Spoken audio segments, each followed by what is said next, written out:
देखो बच्चों, इधर देखिए सब लोग। ट्रांसपोर्ट ऑफ CO2 कैसे ट्रांसपोर्ट होता है, कहाँ से कहाँ। बेटा अभी हम लोग बात कर रहे हैं टिश्यू से एल्वोलाई तक कैसे जाता है।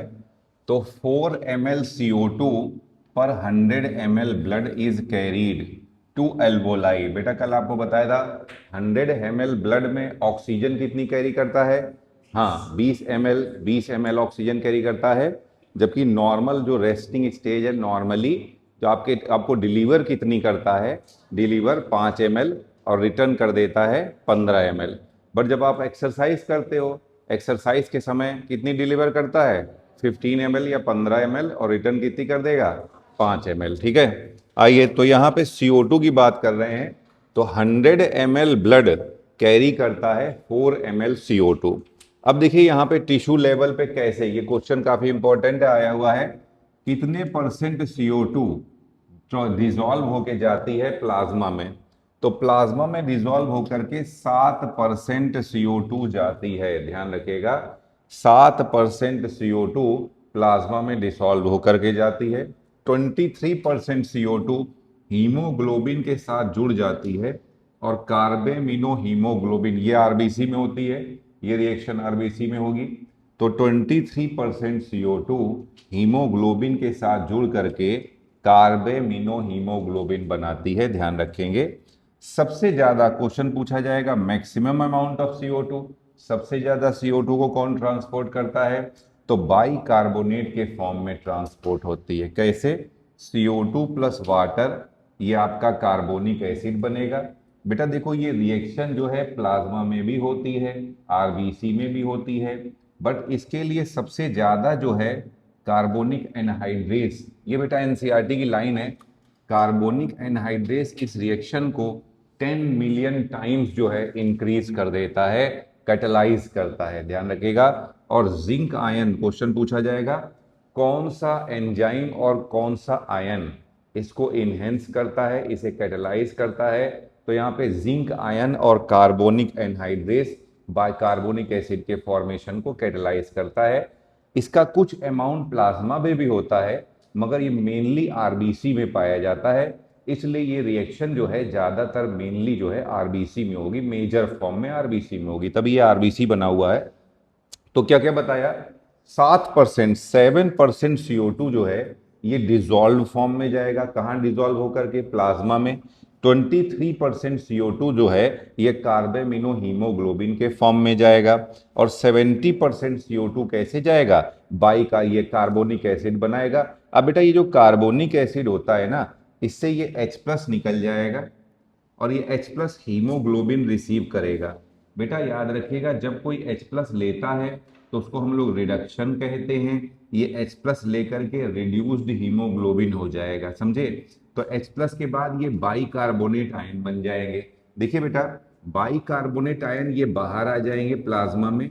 यहाँ ये NaCl है, यहाँ सोडियम के साथ मिलकर के सोडियम बाइकार्बोनेट बना देगा। अब देखो सुनो ध्यान से, ये माइनस चार्ज है, आरबीसी के बाहर आ गया। अगर माइनस चार्ज आरबीसी के बाहर आएगा तो आरबीसी के ऊपर कैसा चार्ज आने लगेगा, प्लस चार्ज। तो इलेक्ट्रोस्टैटिक न्यूट्रियलिटी को मेंटेन करने के लिए जितना माइनस बाहर जाएगा उतना ही माइनस अंदर भी आता है। तो जब बाइकार्बोनेट आयन बाहर जाता है तो क्लोराइड आयन अंदर आ जाता है। इसी फिनोमेना को हम लोग कहते हैं क्लोराइड शिफ्ट। क्या कहते हैं, क्लोराइड शिफ्ट। और ये एक साहब थे जिन्हें बर्गर बहुत ज्यादा पसंद था। बर्गर इतना ज्यादा पसंद था कि इनका नाम ही रख दिया गया हैमबर्गर। इन्होंने ही ये फिनोमेना बता दिया, तब इसका नाम क्या हो गया, हैमबर्गर फिनोमेना, ध्यान रखिएगा। तो सुनिए ध्यान से, क्या मेथड होता है। तो 7% जो है CO2 कैसे जाएगी, 7% CO2 प्लाज्मा में डिसॉल्व होकर के जाएगी। 23% CO2 कार्बेमिनो हीमोग्लोबिन के फॉर्म में जाएगी। 70% CO2 बाइकार्बोनेट आयन के फॉर्म में जाएगी। CO2 plus water, carbonic anhydrase, zinc, तो यहाँ पे बना देगा कार्बोनिक एसिड H2CO3। ये देखिए, ये H2CO3 जो है ये ब्रेक होगा, H+ रिलीज करेगा। इस H+ को आपका हीमोग्लोबिन रिसीव करेगा। और ये रिड्यूस, बेटा ध्यान रखिएगा, जब कोई भी कंपाउंड H प्लस रिसीव करता है तो उसे रिडक्शन बोलते हैं, ये रिड्यूस हो जाएगा, इसे रिड्यूस्ड हीमोग्लोबिन बोलते हैं, ध्यान रखिएगा। और इधर से ये बाइकार्बोनेट आयन मिलेगा, बाइकार्बोनेट आयन आरबीसी के बाहर जाएगा, यहाँ सोडियम के साथ मिलकर के सोडियम बाइकार्बोनेट बना लेगा। इलेक्ट्रोस्टैटिक न्यूट्रियलिटी को मेंटेन करने के लिए जितना बाइकार्बोनेट आयन बाहर जाएगा उतना ही क्लोराइड आयन अंदर आ जाएगा। इसी प्रोसेस को बोलते हैं क्लोराइड शिफ्ट या हैम्बर्गर फिनोमिना। ये तो क्या था आपका टिश्यू लेवल पे था। अब हम लोग जा रहे हैं एल्वोलाई पे, तो जो हुआ उसका उल्टा होना है, सारा का सारा अब एल्वोलाई को भेजना है, अभी तक ले रहे थे अब देना है इसको, समझे। तो सबसे पहले तो वही बेटा 7-7% जो प्लाज्मा में थी, देखिए होता क्या, इधर देखो टिश्यू लेवल पे यहाँ पे पार्शियल प्रेशर CO2 का क्या होता है, CO2 का पार्शियल प्रेशर ज्यादा होता है, और अगर O2 की बात करें तो O2 का पार्शियल प्रेशर क्या होता है कम। जबकि एल्वोलाई लेवल पर यहाँ पर CO2 का पार्शियल प्रेशर क्या होगा कम, और O2 का पार्शियल प्रेशर क्या होगा ज्यादा होगा। तो यहाँ पर देखो बेटा CO2 प्लाज्मा से जाती है 7%। अब इसके बाद CO2 और हीमोग्लोबिन ये आपस में रिएक्ट करते हैं और ये बनाते हैं कार्बेमिनो हीमोग्लोबिन 23%, ध्यान रखिएगा। ये आपस CO2 हीमोग्लोबिन के साथ रिएक्ट करता है और ये बना देगा, ये मतलब ये बना ही हुआ था पहले कार्बेमिनो हीमोग्लोबिन, अब यहाँ पे टूट जाएगा तो वापस यहाँ पे ये CO2 जो है कितनी परसेंट CO2 लाया था, 23% CO2 लाया था, और ये रिलीज कर देगा। भाई यहाँ पे पार्शियल प्रेशर CO2 का कम है ना, तो सब जगह से CO2 रिलीज होगी। प्लाज्मा जो 7% लाया है वो यहाँ रिलीज कर देगा, कार्बेमिन हीमोग्लोबिन जो लाया है वो यहाँ रिलीज कर देगा। अब बचा क्या सर, ये कार्बोनिक एसिड फिर से टूट जाएगा H2O प्लस CO2 में, और यहाँ पे भी एंजाइम सेम रहेगा आपका। तो ये आपका यहाँ पे 70%, तो 7% प्लाज्मा से, 23% कार्बेमिनो हीमोग्लोबिन के फॉर्म में, और 70% जो है ये बाइकार्बोनेट के फॉर्म में। अब सुनो, क्योंकि अब यहाँ पे उल्टा होता है, यहाँ पे वापस से कार्बोनेट बाइकार्बोनेट अंदर आते हैं, तो बेटा वापस आप सोचो ये अंदर आएगा तो आरबीसी के ऊपर कैसा चार्ज आ जाएगा माइनस। तो इलेक्ट्रोस्टैटिक न्यूट्रियलिटी को मेंटेन करने के लिए ये Cl माइनस बाहर निकल जाएगा। अब इसको बोलते हैं रिवर्स क्लोराइड शिफ्ट या हेल्डेन इफेक्ट बोलते हैं, ध्यान रखिएगा। तो वहां पे क्लोराइड शिफ्ट हो रहा था, यहाँ पर रिवर्स क्लोराइड शिफ्ट हो रहा था, ध्यान रखिएगा, ठीक है। अब आ जाइए ऑक्सी हीमो, अब यहाँ पे देखो क्योंकि O2 का पार्शियल प्रेशर ज्यादा है तो वहां क्या था रिड्यूस्ड था, यहाँ ऑक्सी हीमोग्लोबिन बन जाएगा, तो ये ऑक्सीजन को कैरी करेगा और H प्लस रिलीज कर देगा। ये देखिए ये H प्लस है और ये बाहर से आ गया बाइकार्बोनेट, तो H प्लस और बाइकार्बोनेट आपस में मिल जाएगा, क्या बना देगा कार्बोनिक एसिड, कार्बोनिक एसिड टूट करके क्या बना देता है CO2। तो यहाँ पे बनता है ऑक्सी हीमोग्लोबिन, जबकि यहाँ पे क्या बनता है रिड्यूस्ड हीमोग्लोबिन बनता है। फिर से देखिए एक बार ध्यान से सुन लीजिए, तो कैसे कल पिछले टर्न पे हम लोगों ने पढ़ा था कि कैसे O2 का ट्रांसपोर्ट होता है, अब आज हम लोग पढ़ रहे हैं कि कैसे CO2 का ट्रांसपोर्ट होता है। तो पहले हम लोग टिश्यू लेवल पे बात कर रहे हैं, तो टिश्यू में बेटा CO2 का पार्शियल प्रेशर ज़्यादा होता है और O2 का पार्शियल प्रेशर क्या होता है कम होता है। अब यहाँ प्लाज्मा में बेटा CO2 कैसे कैसे जाएगी, क्वेश्चन परसेंटेज याद रखिएगा, बोलो बच्चों, डी प्लाज्मा में कितने परसेंट, 70% प्लाज्मा में जाएगी डिजोल्व होकर के, 7% जो है प्लाज्मा में जाएगी डिजोल्व होकर के, और 23% कैसे जाएगी कार्बेमिनो हीमोग्लोबिन के फॉर्म में जाएगी, समझे। और बोलो बेटा सबसे ज्यादा 70% किस फॉर्म में जाती है, बाइकार्बोनेट के फॉर्म में जाएगी। क्या रिएक्शन हो जाएगी, CO2 plus water carbonic acid बन जाएगा। ये इस कौन कैटेलाइज करेगा, कार्बोनिक एनहाइड्रेज और जिंक कैटेलाइज करेगा, बाइकार्बोनेट आयन बन गया, मतलब कार्बोनिक एसिड बन जाएगा। कार्बोनिक एसिड टूट जाएगा, किसमें किसमें टूट जाएगा, H प्लस और बाइकार्बोनेट आयन में टूट जाएगा। फिर ये H प्लस को हीमोग्लोबिन रिसीव करेगा और ये क्या कन्वर्ट हो जाएगा, रिड्यूस्ड हीमोग्लोबिन। अब ये जो बाइकार्बोनेट आयन है बेटा ये आरबीसी के बाहर चला जाएगा। इलेक्ट्रोस्टैटिक न्यूट्रलिटी को मेंटेन करने के लिए क्लोराइड आयन अंदर आ जाएगा। इसी को क्या बोलते हैं हम लोग, क्लोराइड शिफ्ट, या फिर इसी का दूसरा नाम क्या हो जाएगा, हैम्बर्गर फिनोमिना हो जाएगा। समझ में आया। तो चलिए आइए वापस यहाँ पे सुनिए ध्यान से। तो at the level of alveoli, alveoli के लेवल बेटा इसका क्या करोगे, उल्टा कर दोगे भैया। यहां पे बोलो बेटा CO2 का पार्शियल प्रेशर क्या होगा, कम, और O2 का पार्शियल प्रेशर क्या होगा, ज्यादा। तो भैया 7% कौन लेकर के आया, बोलो 7%, प्लाज्मा। वो कहेगा लो भैया हमारी CO2 ले जाओ।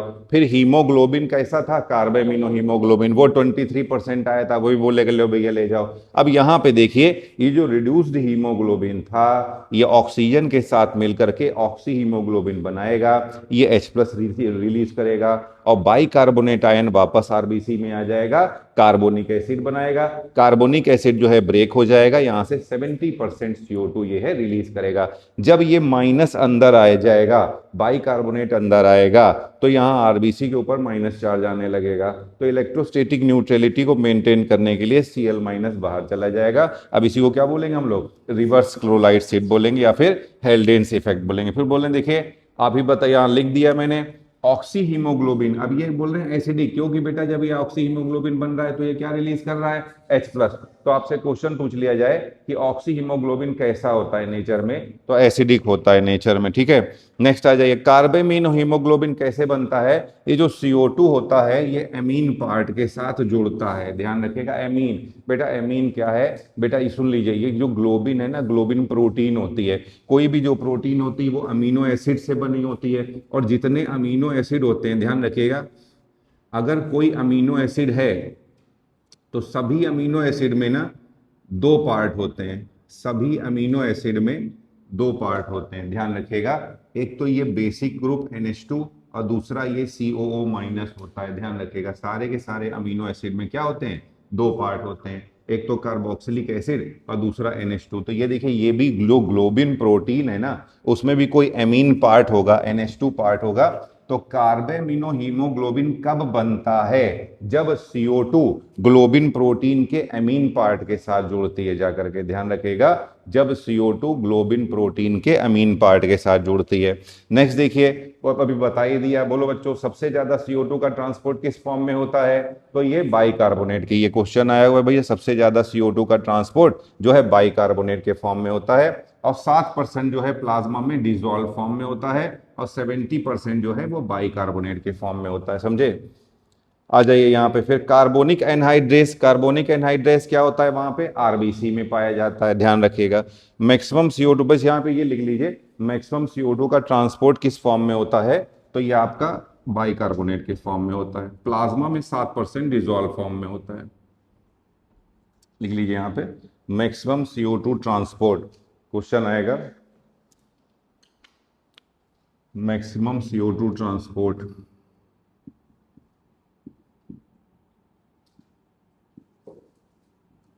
तो ये होगा 70%, वो भी in form of bicarbonate ion, ठीक है।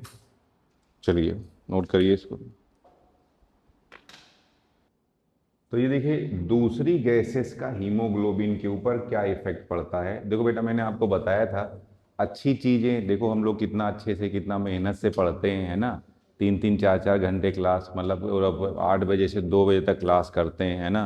हम अगर एकदम से दिमाग से सब गायब हो जाता है कि नहीं, सारा का सारा निकल जाता है दिमाग से, पेपर देने बैठो तो और जो थोड़ा बहुत बचा होता है वो भी निकल जाता है। मगर देखते हो कभी आप मूवी देखते हो, कुछ भी नहीं निकलता दिमाग से, पूरी मूवी याद रहती, 3 घंटे की मूवी या 2 घंटे की, जितनी देर की भी होती है, याद रहती। तो इससे पता चलता है कि अच्छी चीज़ें ना इतना मेहनत से देखो याद करते हैं, तो अच्छी चीज़ें मुश्किल से आती हैं और आसानी से चली जाती हैं, समझे। और खराब चीज़ें आसानी से आती हैं और मुश्किल से जाती हैं या जाती ही नहीं हैं। तो कल मैंने आपको बताया था जब ये ऑक्सीजन को कैरी करता है, बेटा जब ये हीमोग्लोबिन ऑक्सीजन को कैरी करता है, ये देखिए ये रही ऑक्सीजन, ये रहा हीमोग्लोबिन, ये इसके साथ फिजिकल बॉन्ड बनाता है, कोई केमिकल बॉन्ड नहीं बनाता है। तो ये अनस्टेबल कंपाउंड बनाता है और आसानी से ऑक्सीजन को रिलीज करता है। दूसरा, पूरे टाइम ये ऑक्सीजन को जरूर कैरी कर रहा था, मगर आयरन, याद रखिएगा इसका सेंट्रल एटम बताया था बेटा, इसका सेंट्रल एटम क्या होता है, आयरन, जो कि फेरस स्टेट में होता है। और जब ये ऑक्सीजन को कैरी कर रहा होता है तब भी वो फेरस स्टेट में ही रहना चाहिए, समझे। तो फेरस Fe+2 होना चाहिए, Fe+3 नहीं होना चाहिए। तो आ जाइए वापस यहाँ पे।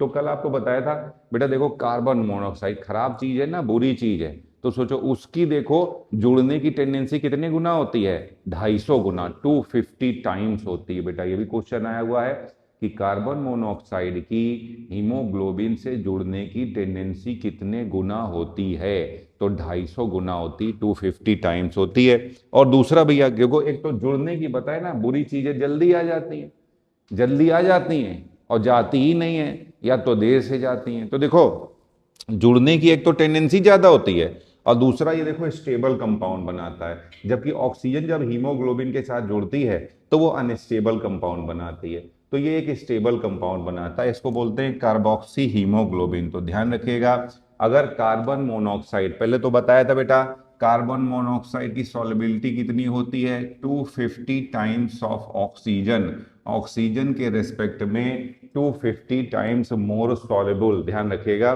तो सॉल्युबिलिटी ज्यादा होती है, प्लस ये स्टेबल कंपाउंड बनाता है। और इसको क्या बेटा, ये भी क्वेश्चन आ सकता है कि अगर ये जुड़ जाएगा तो क्या बनाएगा, इसे बोलते हैं कार्बोक्सी हीमोग्लोबिन। क्या बोलेंगे हम लोग, कार्बोक्सी हीमोग्लोबिन, ध्यान रखिएगा।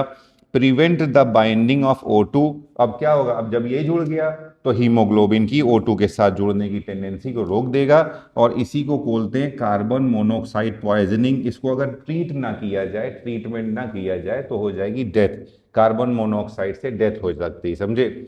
और भी दूसरी पॉइजनस गैसेस या केमिकल, जैसे एग्जांपल है नाइट्रेट्स, ये जब रिएक्ट करेंगे, ध्यान रखिएगा, अगर ये रिएक्ट करेंगे तो ये बना देंगे मेट हीमोग्लोबिन, ध्यान रखिएगा, समझे। ये मेट हीमोग्लोबिन है, जब भी मेट नहीं है, मेट हीमोग्लोबिन है केवल, समझे।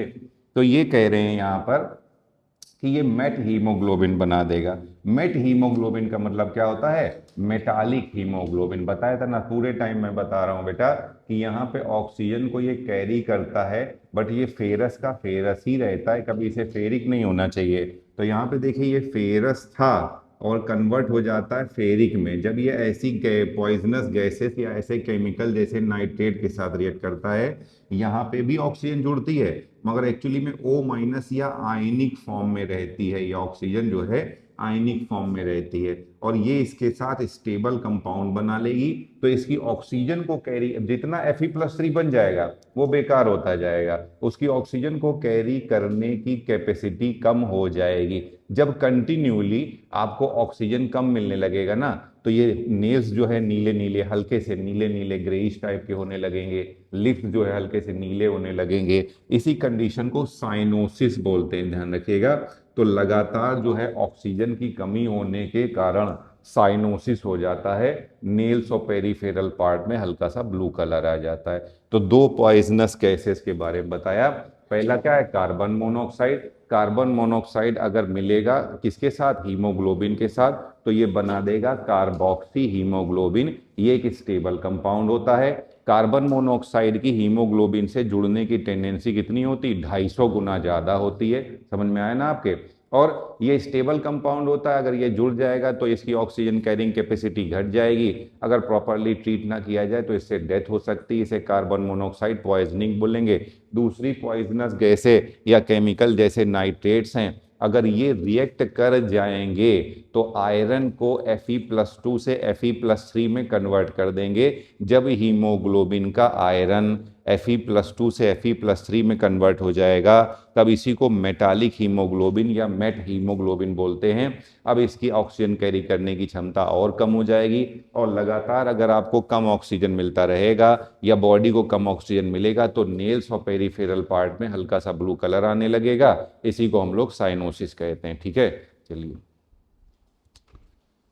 कोशिश करिए, सुनिए ध्यान से। तो ये कह रहे बेटा, रेगुलेशन ऑफ ब्रीदिंग, ब्रीदिंग का रेगुलेशन कैसे होगा, एक तो वॉलेंट्री है, दूसरा इनवॉलेंट्री। वॉलेंट्री जो इच्छा से होगा, इनवॉलेंट्री जो इच्छा के बिना होगा। तो वॉलेंट्री कौन करेगा बेटा, सेरिब्रम करेगा। इनवॉलेंट्री कौन करेगा, अब इनवॉलेंट्री रेगुलेशन फिर से दो तरीके का होता है, एक तो न्यूरल रेगुलेशन और दूसरा केमिकल या कीमोसेंसरी रेगुलेशन, ध्यान रखिएगा। पहला क्या है आपका न्यूरल रेगुलेशन, और दूसरा क्या है, केमिकल या कीमोसेंसरी रेगुलेशन, ठीक है। न्यूरल रेगुलेशन बेटा दो करेंगे, एक तो मेडुला ऑब्लोंगेटा और दूसरा है पोन्स वेरोलाई। कौन कौन काम करेगा, medulla oblongata and pons varolii. Medulla oblongata में फिर से दो आ जाएंगे, एक तो डॉर्सल और दूसरा वेंट्रल। डॉर्सल होगा डॉर्सल न्यूरॉन ग्रुप और वेंट्रल होगा वेंट्रल न्यूरॉन ग्रुप। ये एक्चुअली में इंस्पायरेटरी सेंटर होता है और ये एक्सपायरेटरी सेंटर होता है। तो dorsal neuron group and ventral neuron group, inspiratory centre, expiratory centre. तो देख लीजिए क्या करेगा, रेगुलेट करेगा रेस्पिरेटरी रिदम, इसीलिए इसको बोलते हैं ये रेगुलेट करेगा एक्चुअली में इंस्पायरेटरी से इंस्पायरेशन को, तभी इसे बोलते हैं इंस्पायरेटरी सेंटर या रेस्पिरेटरी रिदम सेंटर भी बोलते हैं। तो डॉर्सल न्यूरॉन ग्रुप क्या करेगा, इंस्पायरेशन को रेगुलेट करेगा, इसीलिए इसे हम लोग इंस्पायरेटरी सेंटर या रेस्पिरेटरी रिदम सेंटर भी बोलते हैं। वेंट्रल न्यूरॉन ग्रुप क्या करेगा, फोर्स्ड एक्सपायरेशन कराएगा, इसे बोलते हैं एक्सपायरेटरी सेंटर। तो दो हो गए आपके, एक तो डॉर्सल, पहला तो मेडुला ऑब्लोंगेटा, मेडुला ऑब्लोंगेटा में ये क्या क्या आ जाएगा आपका, dorsal neuron group and ventral neuron group. Dorsal neuron group को क्या बोलेंगे, बोलो बेटा, ये क्या करेगा, ये रेगुलेट करेगा रेस्पिरेटरी रिदम को, तो इसको क्या बोलेंगे, रेगुलेट करेगा इंस्पायरेशन, इसीलिए बोल देते हैं रेस्पिरेटरी रिदम सेंटर या इंस्पायरेटरी सेंटर। ध्यान रखिएगा, रेस्पिरेटरी रिदम सेंटर या इंस्पायरेशन को रेगुलेट करता है। Ventral neuron group forced expiration कराएगा और बोलते क्या है इसको हम लोग, एक्सपायरेटरी सेंटर। तो ये हो गया मेडुला ऑब्लोंगेटा, कहां था, न्यूरल रेगुलेशन में, medulla oblongata and pons varolii. Pons varolii में दो आते हैं, एक तो न्यूमोटॉक्सिक और दूसरा एपनॉस्टिक। ध्यान रखेगा, देखो न्यूमो सांस लेने से, एयर से रिलेटेड है, और टॉक्सिक मतलब पॉइजनस गैस। तो अगर कोई पॉइजनस गैस जा रही है तो ये रोकेगा, ब्रीदिंग को रोकेगा, धीमी कर देगा, थोड़ा जल्दी लेगा, से कम लेगा, समझे, और जल्दी लेगा, समझिए, ताकि कम गैस जा पाए, समझ रहे हैं। तो ये क्या करेगा, फास्ट और शैलो ब्रीदिंग को कराएगा, मतलब आप सांस ले रहे हो ना, तो सांस इंस्पायरेशन को धीरे धीरे कट ऑफ करता जाएगा, बार बार कट ऑफ करेगा, इसीलिए इसको बोलते हैं इंस्पायरेटरी कट ऑफ सेंटर। देखिए ध्यान रखिएगा, ये काम करता है इंस्पायरेटरी कट ऑफ सेंटर की तरह से। ये देखिए क्या करेगा, क्वेश्चन आएगा बेटा, जब न्यूमोटॉक्सिक सेंटर काम करेगा तो कैसी ब्रीदिंग हो जाएगी, तो फास्ट एंड शैलो ब्रीदिंग। किसको इनहिबिट करेगा, रेस्पिरेटरी रिदम सेंटर को या इंस्पायरेटरी सेंटर को भी इनहिबिट करेगा, ध्यान रखेंगे। एपनॉस्टिक सेंटर क्या होता है, it is associated with the pneumotaxic centre. फिर से आओ बेटा, देखो यहां पे, तो रेगुलेशन ऑफ ब्रीदिंग कितने तरीके का होता है, दो होता है, एक तो आपका वोलेंट्री और दूसरा क्या होता है, इनवोलेंट्री। वोलेंट्री कौन करता है, सेरिब्रम करता है, और इनवोलेंट्री में आ जाइए, दो पार्ट होते हैं, एक तो न्यूरल रेगुलेशन और दूसरा केमिकल या कीमोसेंसरी रेगुलेशन। न्यूरल रेगुलेशन में भी दो पार्ट होते हैं, नंबर 1 बोलो बेटा, मेडुला ऑब्लोंगेटा, और नंबर 2 क्या होता है, पोन्स वेरोलाई। मेडुला ऑब्लोंगेटा में भी दो पार्ट आ जाते हैं, एक तो डॉर्सल न्यूरॉन ग्रुप और वेंट्रल न्यूरॉन ग्रुप। डॉर्सल सीधे याद कर लो, इसे छोड़ दो, सीधे ये काम कीजिए, इससे क्वेश्चन हो जाएगा आपका। ये एक्चुअली में क्या होता है, इंस्पायरेटरी सेंटर या रेस्पिरेटरी रिदम सेंटर भी होता है, और ये क्या होता है बेटा, फोर्स्ड एक्सपायरेशन को कंट्रोल करता है, इसे बोलते हैं एक्सपायरेटरी सेंटर। और पोन्स वेरोलाई में क्या आता है, दो आता है, क्या क्या आता बेटा, याद करने की कोशिश करो इसे। तो नंबर 1 क्या आएगा आपका, न्यूमोटॉक्सिक सेंटर, और नंबर 2 क्या हो जाएगा, एपनॉस्टिक सेंटर। न्यूमोटॉक्सिक सेंटर कब, पहला तो क्वेश्चन आता है, कब एक्टिवेट होगा, जब पॉइजनस गैस इनहेल कर लेंगे तब ये एक्टिवेट होगा, बार बार इंस्पायरेटरी सेंटर को कट ऑफ करेगा, जल्दी जल्दी कट ऑफ करेगा, तो फास्ट ब्रीदिंग होगी, शैलो ब्रीदिंग होगी, ध्यान रखेगा। तो ये इनहिबिट करेगा, किसको इनहिबिट करेगा, इंस्पायरेटरी सेंटर या रेस्पिरेटरी रिदम सेंटर को इनहिबिट करेगा। एपनॉस्टिक सेंटर क्या होता है, it is associated with the pneumotaxic centre, ये न्यूमोटॉक्सिक सेंटर से ही संबंधित होता है, उसी से जुड़ा हुआ होता है। अब आ जाओ बेटा, केमिकल की रेगुलेशन या कीमोसेंसरी रेगुलेशन, ये क्या होता है, तो वो इसमें दो तरीके के, एक तो केमिकल कीमो रिसेप्टर और दूसरा peripheral chemo receptor. Chemical chemo receptor कहाँ पे पाए जाते हैं, मेड्यूलरी रीजन में पाए जाते हैं, इंस्पायरेटरी सेंटर के चारों ओर पाए जाते हैं। केमिकल कीमो रिसेप्टर कहाँ पाए, ऐसे बेटा स्टेटमेंट में क्वेश्चन आ जाएगा कि ये केमिकल कीमो रिसेप्टर कहाँ पाए जाते हैं, तो मेड्यूलरी रीजन में पाए जाते हैं, इंस्पायरेटरी सेंटर के चारों ओर काम पाए जाते हैं। कब एक्टिवेट होता है, जब आपका, कहाँ सुनो, जब वो ब्लड जो ब्रेन में जा रहा है उसमें H+ की कंसंट्रेशन बढ़ जाएगी और CO2 का पार्शियल प्रेशर बढ़ जाएगा, तब ये एक्टिवेट होता है। क्वेश्चन आता है बेटा कि ये केमिकल कीमो रिसेप्टर पहला कहाँ पाए जाते हैं? मेड्यूलरी रीजन में पाए जाते हैं, इंस्पायरेटरी सेंटर के चारों ओर पाए जाते हैं। कब एक्टिवेट होते हैं? जब ब्रेन में जाने वाले ब्लड में H+ की कंसंट्रेशन और CO2 का पार्शियल प्रेशर बढ़ जाएगा, तब ये एक्टिवेट होते हैं। उधर आ जाइए, पेरिफेरल कीमो रिसेप्टर्स में दो आता है, एक तो एरोटिक बॉडीज और दूसरा कैरोटिड बॉडीज। ये आयोर्टा में पाया जाता है, ये कैरोटिड में पाया जाता है। कब एक्टिवेट होंगे? जब आर्टरी में जाने वाले ब्लड में H+ की कंसंट्रेशन और CO2 का पार्शियल प्रेशर बढ़ जाएगा। ध्यान से आ जाइए, वापस सुनिए, याद करने की कोशिश करिए। तो केमिकल या कीमो सेंसरी रेगुलेशन कितने पार्ट में डिवाइड किया गया है? दो पार्ट में डिवाइड किया गया है, chemical chemo receptor and peripheral chemo receptor. Chemical chemo receptor कहाँ पे पाए जाएंगे? बोलो बेटा, मेड्यूलरी रीजन में पाए जाएंगे, इंस्पायरेटरी सेंटर के चारों ओर पाए जाएंगे। कब एक्टिवेट होगा? जब ब्रेन में जाने वाले ब्लड में H+ की कंसंट्रेशन बढ़ जाए और CO2 की कंसंट्रेशन बढ़ जाए।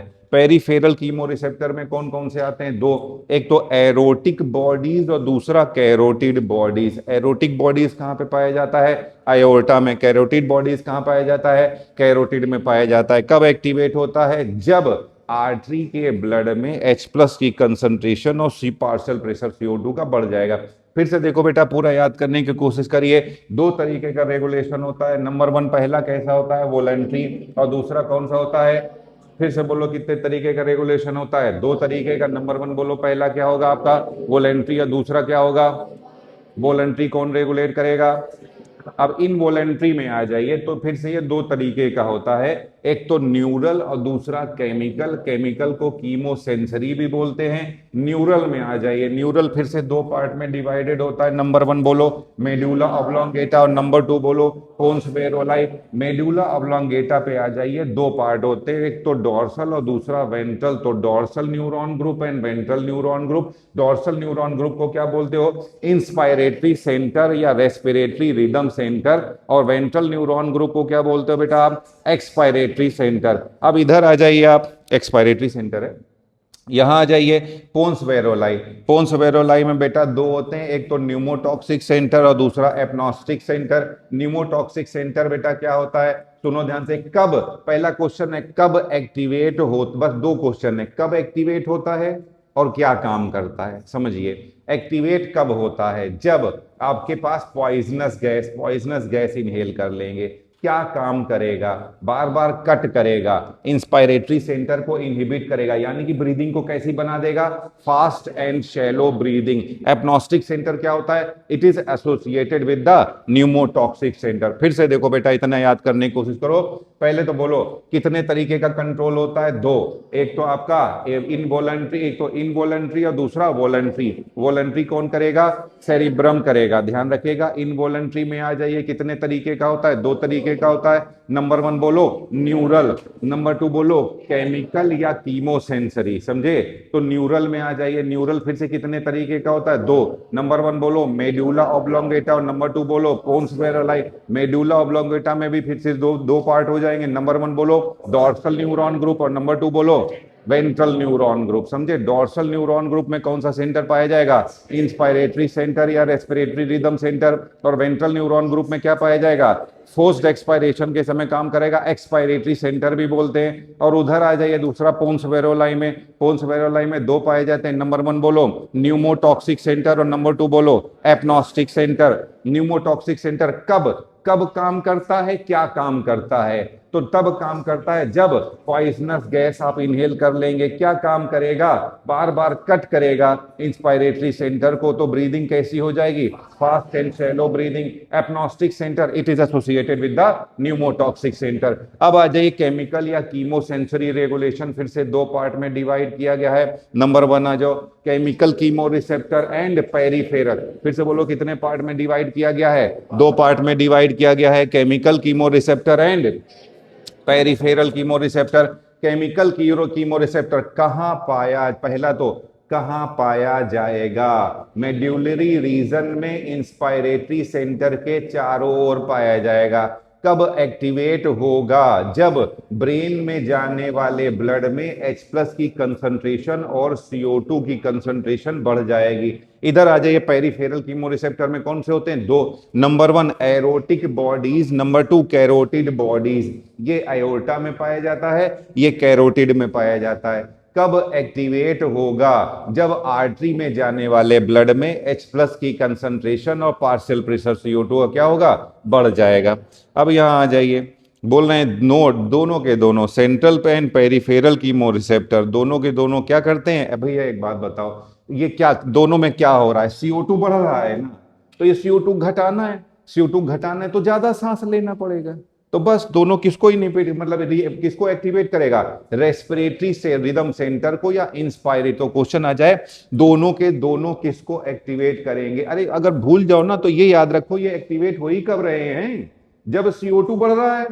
तो CO2 को घटाना है तो इंस्पायरेशन करना है, तो इंस्पायरेटरी सेंटर या रेस्पिरेटरी रिदम सेंटर को एक्टिवेट करेगा। फिर कहते देखो कहीं भी आपने O2 का नाम नहीं लिखा, तो O2 का जो है न्यूरो के कंट्रोल में, रेगुलेशन में, ब्रीदिंग के रेगुलेशन में कोई भी रोल नहीं होता। तो क्वेश्चन पूछ लिया जाएगा या स्टेटमेंट में आ जाएगा कि O2 का कोई रोल नहीं होता है। तो आंसर क्या हो जाएगा? ये ट्रू हो जाएगा। ठीक है, चलिए नोट करिए इसको। तो देखो बेटा, तो जब हम लोग सांस ले रहे होते हैं, इंस्पायरेशन कर रहे होते हैं, तो जो हमारे लंग्स में प्रॉपरली एयर आ जाती है, तो यहाँ पर स्ट्रेच रिसेप्टर्स पाए जाते हैं। स्ट्रेच रिसेप्टर्स पाए जाते हैं, ये और ज़्यादा एयर को इनहेल नहीं करने देते हैं। तो देखिए यहाँ पर ये स्ट्रेच रिसेप्टर्स होते हैं। ये क्या होता है? इसी को बोलते हैं हम लोग हियरिंग ब्रूअर रिफ्लेक्स। तो एक प्रोटेक्टिव रिफ्लेक्स होता है जो हाइपर वेंटिलेशन को प्रिवेंट करता है, रोकता है। यहाँ हमारे लंग्स में, अल्वोलाई में स्ट्रेच रिसेप्टर्स पाए जाते हैं, समझे? तो जब एयर की अमाउंट प्रॉपर हो जाती है तो ये सिग्नल देते हैं कि बस भैया इंस्पायरेशन को रोक दो, समझे? ये इंस्पायरेटरी सिग्नल को, इंस्पायरेटरी सेंटर को रोक देते हैं। अब यूपनिया, नॉर्मल जो ब्रीदिंग होती है इसको हम लोग यूपनिया बोलते हैं। ब्रीदिंग एब्सेंट, ब्रीदिंग नहीं, सांस ले रहे ना, मर जाएगा भैया आदमी, तो एपनिया। टेकिपनिया, रेस्पिरेटरी रेट या रेस्पिरेटरी रेट बढ़ जाएगी। ब्रेडिपनिया, रेस्पिरेटरी रेट घट जाएगी। डिस्निया, डिस्निया जो होती है पेनफुल ब्रीदिंग होती है, जैसे जुकाम हो जाता है या अस्थमा की कंडीशन होती है, सांस लेने में दिक्कत आने लगती है। जैसे ऑर्थोपनिया, जब लेटे हो, खासतौर से जुकाम में देखिएगा, जुकाम के समय में आपको जब कॉमन कोल्ड भी कई बार होता है, तो जब आप लेटे होते हो ना, लेटने जाओगे तो आपको और सांस लेने में डिफिकल्टी आएगी, लगता है जैसे नाक बंद हो गई हो हमारी, समझे? तो इसी को बोलते हैं हम लोग ऑर्थोपनिया, लेटते समय जो है। अस्थमा के समय होता है। राइनाइटिस, कॉमन कोल्ड को बोलते हैं, कॉज है rhino virus. Asthma allergic condition होती है, कॉज क्या है? एलर्जन है। तो इसमें sudden contraction in the muscles of bronchi and bronchioles क्या करेगा बेटा? ल्यूमेन को रिड्यूस कर देगा, तो सांस लेने में डिफिकल्टी आती है। कभी कभी जो बहुत छोटे बच्चे होते हैं ना, उनमें भी यही कंडीशन देखी जाती है। कब? जब उनको सिर्फ जुकाम ही होता है, उनमें ये काफ़ी ज़्यादा इनहेंस हो जाता है, ल्यूमेन रिड्यूस हो जाती है, इतना ज़्यादा दिक्कत आती है कि उसको देखेंगे जब सांस लेता है ना तो सीटी ऐसी बजने लगती है, उसके हवा ऐसी जब निकलती है ना तो सीटी बजने लगती है उसमें, समझे? क्योंकि ल्यूमेन जो है बच्चों की पहले से ही छोटी होती है, पतली होती है, और उसमें कफ भर गया, म्यूकस भर गया, जुकाम हुआ, तो उसको भी लगभग यही वाली कंडीशन हो जाती है, आप समझ लीजिए। तो हिस्टामाइन रिलीज होता है, वेसो डायलेशन हो जाएगा, म्यूकस सेक्रीट होगा, ल्यूमेन रिड्यूस हो जाएगी। तो डिस्निया एंड ऑर्थोपनिया, ऐसे में देखेंगे ना, बच्चे को लिटाओ तो उसको और ज़्यादा तकलीफ होती है। और ना एयर इनहेल करने से ज़्यादा ना एयर निकालने में, इंस्पायरेशन से ज़्यादा एक्सपायरेशन में बच्चे को डिफिकल्टी आती है, लेटते नहीं बनता है। तो और ये बाकी के अस्थमा की कंडीशन में तो ये होगा ही होगा।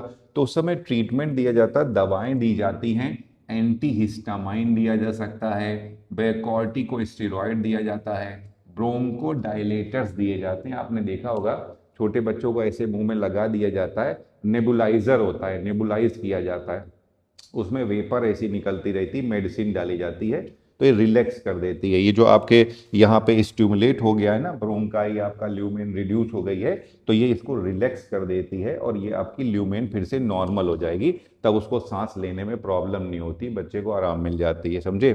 तो ये आ जाइए bronchitis, inflammation of bronchi, causes क्या क्या हो सकता है, पोल्यूशन के कारण हो सकता है, स्मोकिंग के कारण हो सकता है, इन्फेक्शन के कारण हो सकता है। क्या होगा, सिम्टम्स क्या होंगे, एसेक्स मतलब सिम्टम है, म्यूकस बढ़ जाएगा, ल्यूमेन घट जाएगी। अब होगा क्या, dyspnoea and cough with sputum, sputum मतलब बलगम होता है, बलगम के साथ ध्यान रखिएगा। तो डिस्निया होगा, सांस लेने में डिफिकल्टी आएगी। और इसके बाद कफ विद स्पुटम, इम्फाइसेमा, जो लोग बहुत ज्यादा सिगरेट पीते हैं, क्रोनिक स्मोकिंग, ध्यान रखिएगा, बहुत ज्यादा सिगरेट पीने से, बेटा मैंने आपको बताया है कि जो हम लोग के एल्वोलाई होते हैं, एल्वोलाई लंग्स का सरफेस एरिया बढ़ा देते हैं, लगभग 100 मीटर स्क्वायर, 80 मीटर स्क्वायर से 100 मीटर स्क्वायर तक कर देते हैं, समझे। तो ये एल्वियोलर वॉल जो है रप्चर हो जाएगी, न्यूमोसाइट 2 जो है ये डैमेज हो जाएगी। अल्वियोलर वॉल अगर रैप्चर हो जाएगी तो लंग्स का सरफेस एरिया जो है वो रिड्यूस हो जाएगा। अब डिफ्यूजन के लिए सरफेस एरिया, गैसियस एक्सचेंज के लिए सरफेस एरिया क्या होगा, रिड्यूस हो जाएगा। इस केस में क्या है, थोड़ा सा भी काम करेगा तो इसको क्या है, जल्दी खांसी आने लगेगी, क्योंकि इसका ठीक से डिफ्यूजन तो हो नहीं पा रहा है, सरफेस एरिया कम हो गया है।